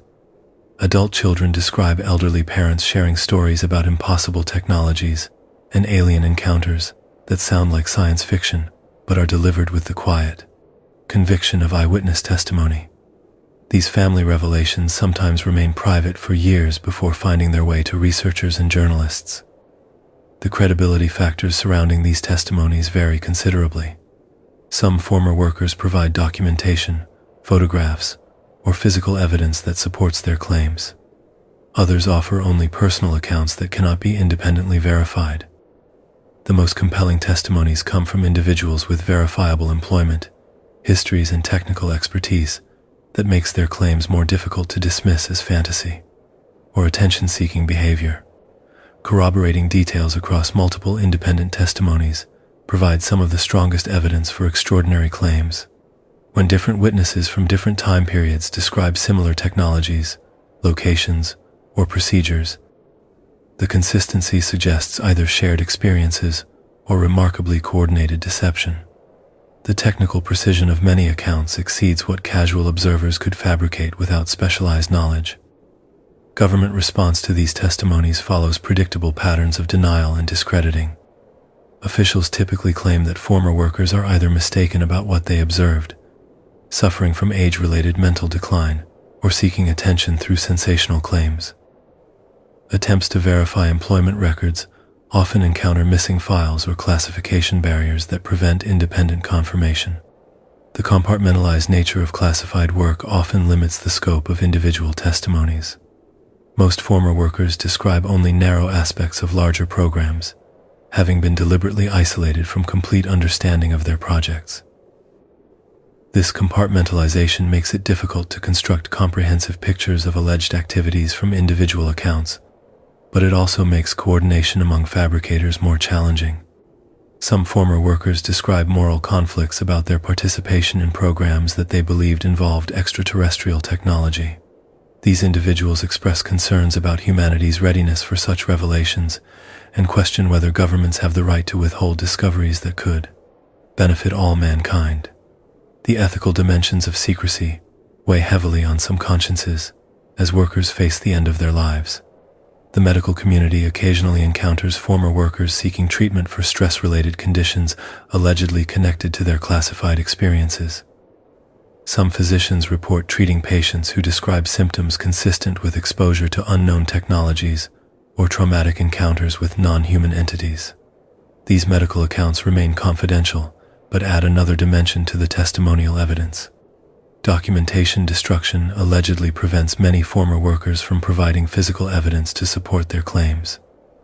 Some testimonies describe systematic elimination of records, photographs, and physical materials that might corroborate extraordinary accounts.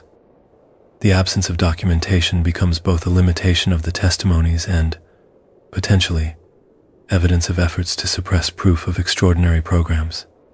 The research community that studies these testimonies faces challenges in evaluating claims that often exceed the boundaries of accepted science. Investigators must balance skeptical analysis with open-minded consideration of possibilities that challenge fundamental assumptions. The most credible researchers focus on verifiable details while acknowledging the limitations of testimony-based evidence. Protection concerns influence how and when former workers choose to share their experiences. Some individuals fear retaliation despite advanced age and retirement status. Others worry about legal consequences for family members or former colleagues who might be implicated in their revelations. These concerns often result in partial disclosures that withhold the most sensitive details. The accumulation of testimonies over decades has created a substantial body of claims about extraordinary activities at Area 51. While individual accounts might be dismissed as unreliable, the volume and consistency of reports from credible sources creates a compelling case that something beyond conventional military testing has occurred at the facility.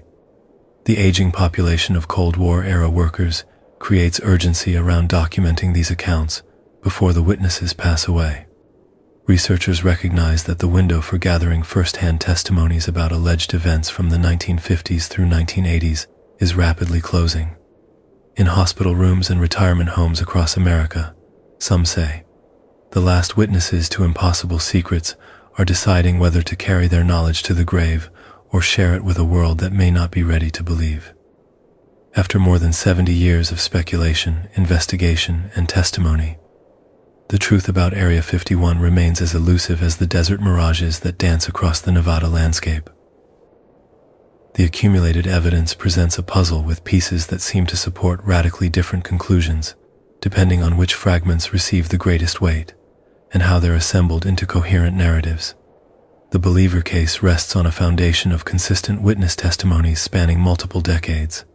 Former workers with verifiable employment histories have described technologies and encounters that transcend conventional explanation.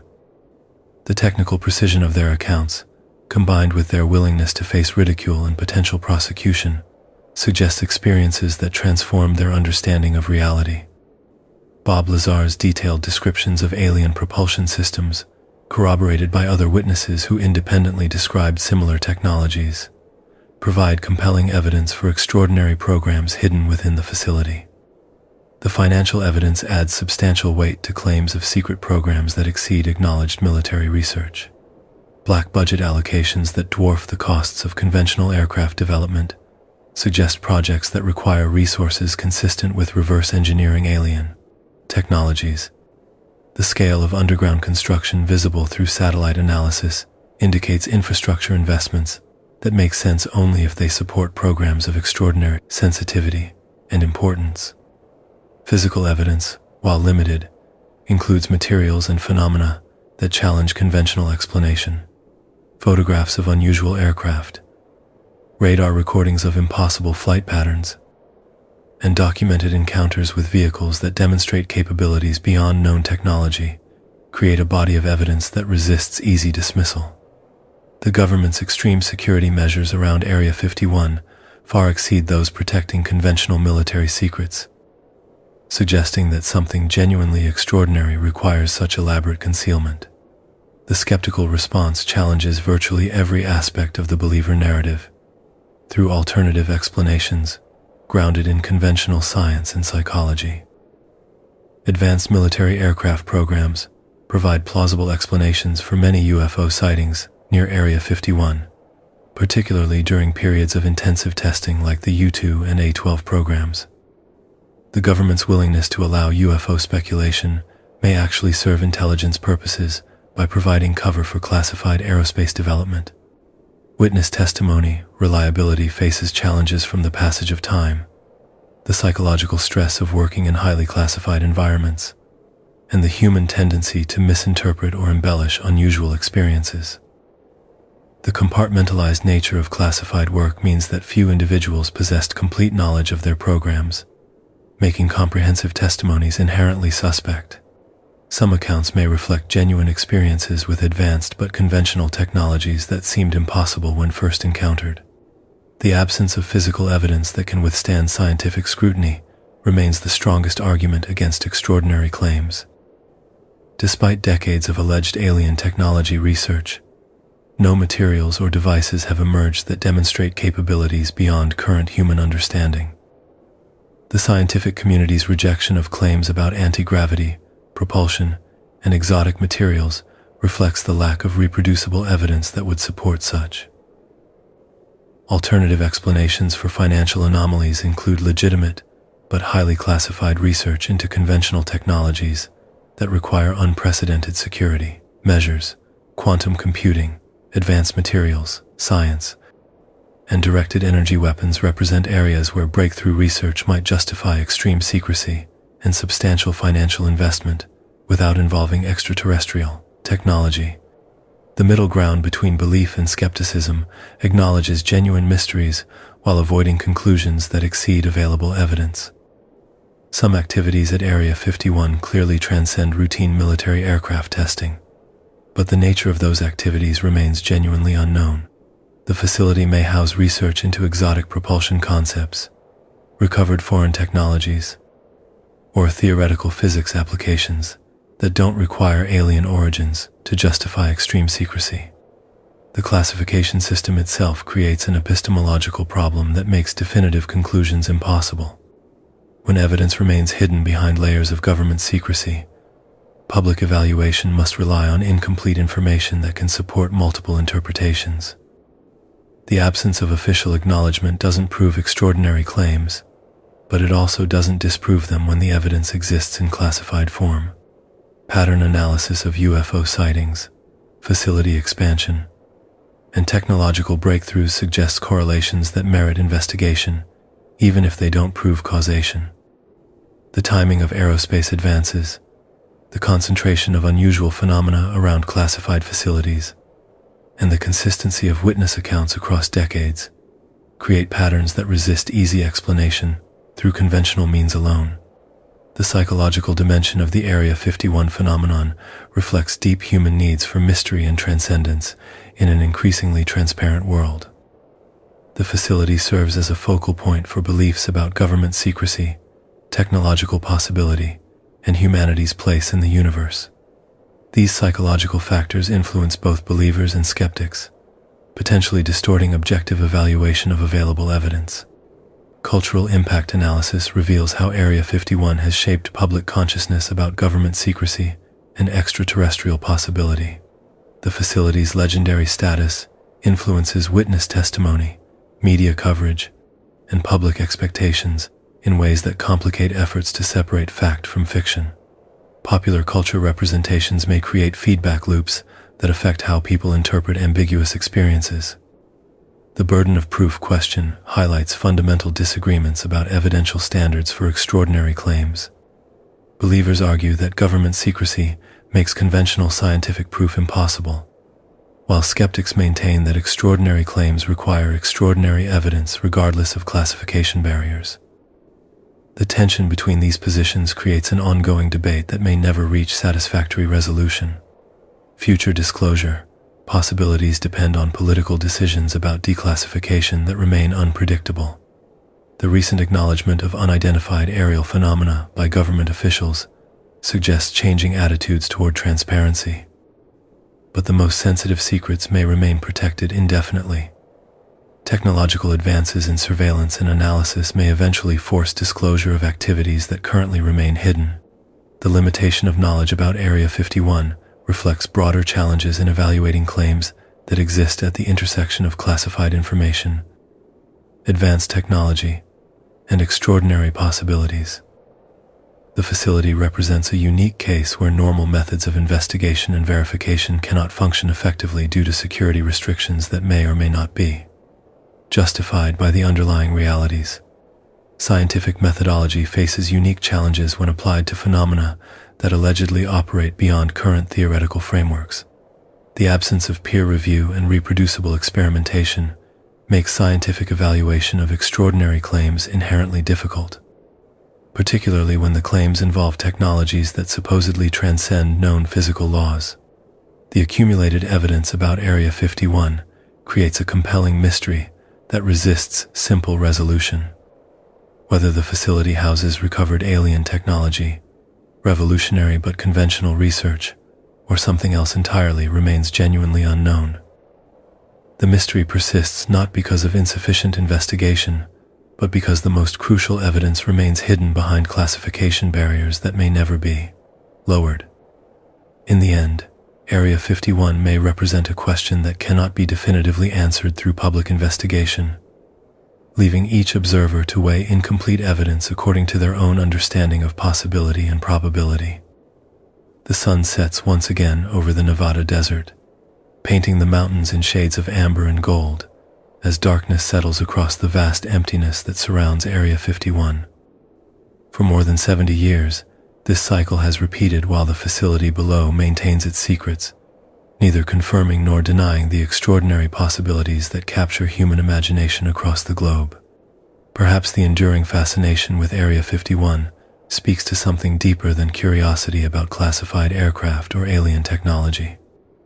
The facility represents one of the last genuine mysteries in a world where satellites can photograph your backyard and internet searches reveal almost any fact. In an age of transparency and instant information, the existence of truly unknown territory feeds a fundamental human hunger for wonder and possibility.